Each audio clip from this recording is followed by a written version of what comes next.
అందరికీ నమస్కారం. రాష్ట్ర ప్రజలకి, శ్రేయోభిలాషులకి, ప్రతి ఒక్కళ్ళకి ఉగాది శుభాకాంక్షలు. మన తెలుగు రాష్ట్ర ప్రజలకి, మీకు, మీ కుటుంబ సభ్యులకి, ప్రతి ఒక్కళ్ళకి ఉగాది శుభాకాంక్షలు అని తెలియజేస్తూ, అలాగే మరి ఆవిడ గారు ఏదో చెప్తూనుంది. ఆ మాటలు వినే ఉంటారు.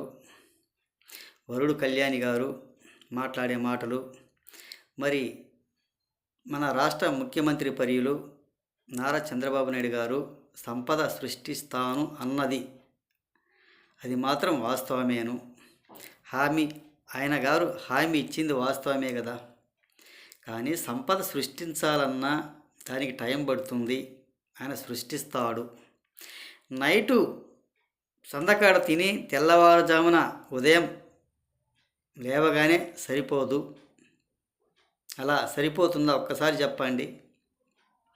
కంపెనీలు రావాలా లేదా ఒక్కసారి ఆలోచించి చెప్పండి. వాళ్ళు పెట్టుబడులు తేవాలా లేదా ఒక్కసారి ఆలోచించి చెప్పండి. కంపెనీలు రావాలంటే, సంపద సృష్టించాలన్నా వైఎస్ జగన్మోహన్ రెడ్డి గారు మౌనంగా ఉండాలి, సైలెంట్గా ఉండాలి, ఇంట్లో కూర్చొని. అంతేగాని ఆయన కంపెనీలకు పోయినా, సంపద సృష్టించడానికి పోయినా కానీ దేనికైనా వీళ్ళు ముందు గోలగోల చేస్తుంటారు.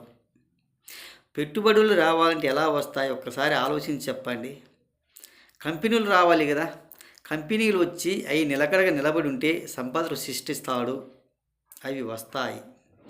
అలా కాకుండా ఇలా ఊరక పనికిమాలిన మాటలు మాట్లాడుకుంటూ ఉంటే ఎలా సరిపోతుంది. సంపదలు సృష్టిస్తానన్నాడు, సృష్టించలేదు. పెట్టుబడులు తేవాలన్నాడు, తీసుకురాలేదు అని ఇప్పుడు ఊరక మాయ మాటలు మాట్లాడుకుంటుంటే ఎలా సరిపోతుంది. కంపెనీలు ఉండి, కంపెనీలు వస్తే అవి వాటికై అవే సంపద సృష్టించుకుంటాయి, అవి వస్తాయి. ఇలా మాట్లాడితే ఎలా సరిపోతుంది. వరుడు కళ్యాణి మాటలు మాట్లాడుతుంటే ఎలా బాగుంది ఒకసారి ఆలోచించి రాష్ట్ర ప్రజలు చెప్పండి. ఏది ఏమైనా అలా మాట్లాడటం మంచిది కాదు. పెట్టుబడులు రావాలన్నా కంపెనీలు వర్కింగ్లోకి వస్తేనే కదా అప్పుడు మనకు సంపద వచ్చేది. ఊరక వస్తుందా. సందకాడ తిని నైట్ నిద్రపోయి ఉదయం లేచి అడుగుతే సరిపోతుందా. ఒక్కసారి ఆలోచించి చెప్పండి. ఏది ఏమైనా అది మంచిది కాదు. అలా మాట్లాడకూడదు. మనం 5 సంవత్సరాల పరిపాలన గురించి ఆలోచించండి. వైఎస్ఆర్సీ పార్టీ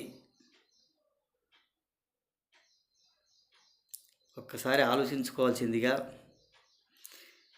ప్రతి ఒక్కళ్ళకి హృదయపూర్వక ధన్యవాదాలు.